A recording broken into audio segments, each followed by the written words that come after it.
नमस्ते, मैं अध्याय कक्षा 5वीं की छात्रा। आज मैं सर्वनाम के बारे में आपको समझाने जा रही हूँ। सर्वनाम संज्ञा के स्थान पर प्रयोग किए जाने वाले शब्दों को सर्वनाम कहते हैं। सर्वनाम का महत्व संज्ञा शब्दों को दोहराने से बचने के लिए, भाषा की संक्षिप्तता के लिए, भाषा को सरल, सुंदर तथा बोधगम्य बनाने के लिए। सर्वनाम के भेद, सर्वनाम के 6 भेद होते हैं। प्रश्नवाचक सर्वनाम, पुरुषवाचक सर्वनाम, निश्चयवाचक सर्वनाम, अनिश्चयवाचक सर्वनाम, निजवाचक सर्वनाम और संबंधवाचक सर्वनाम।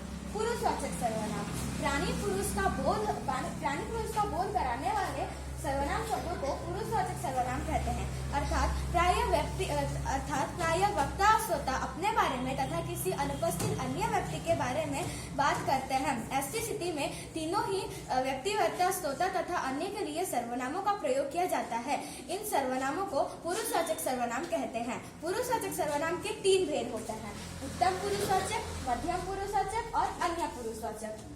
उत्तम पुरुषवाचक जिन सर्वनाम शब्दों का प्रयोग वक्ता के लिए किया जाता है उन्हें उत्तम पुरुषवाचक सर्वनाम कहते हैं। जैसे मैं कक्षा 5वीं में पढ़ती हूँ, हम देश के अच्छा नागरिक हैं। यहाँ पे मैं और हम उत्तम पुरुषवाचक सर्वनाम हैं। मध्यम पुरुषवाचक जिन सर्वनाम शब्दों का प्रयोग श्रोता के लिए किया जाता है उन्हें मध्यम पुरुषवाचक सर्वनाम कहते हैं। जैसे तुम भी वहाँ जाकर बैठो, आप लोग भी देश के लिए अच्छे कार्य करें। यहाँ पे तुम और आप मध्यम पुरुषवाचक सर्वनाम हैं। अन्य पुरुषवाचक जिन सर्वनाम शब्दों का प्रयोग वक्ता अथवा श्रोता के अलावा अन्य के लिए किया जाता है उन्हें अन्य पुरुषवाचक सर्वनाम कहते हैं। जैसे वे लोग उछल कूद कर रहे हैं, वे लोग इधर ही आ रहे हैं। यहाँ पे दोनों ही में अन्य पुरुषवाचक सर्वनाम है। प्रश्नवाचक सर्वनाम जो सर्वनाम किसी व्यक्ति अथवा घटना के लिए प्रश्न का बोध कराते हैं उन्हें प्रश्नवाचक सर्वनाम कहते हैं। जैसे तुम क्या कर रहे हो, वहाँ कौन खड़ा है। यहाँ पे क्या और कौन प्रश्नवाचक सर्वनाम है। संबंधवाचक सर्वनाम जिन सर्वनाम शब्दों का प्रयोग प्रधान वाक्य के साथ किसी अन्य उपवाक्य में प्रयोग संज्ञा सर्वनाम से संबंध बताने के लिए किया जाता है उन्हें संबंधवाचक सर्वनाम कहते हैं। जैसे जिसकी लाठी उसकी भैंस, जैसा करोगे वैसा भरोगे। यहाँ पे जिसकी और उसकी संबंधवाचक सर्वनाम है और जैसा और वैसा भी संबंधवाचक सर्वनाम है। निजवाचक सर्वनाम वे सर्वनाम शब्द जो किसी व्यक्ति या वस्तुओं आदि निश्चयवाचक सर्वनाम वे सर्वनाम शब्द जो किसी व्यक्ति या वस्तुओं आदि का निश्चित बोध कराते हैं उन्हें निश्चयवाचक सर्वनाम कहते हैं।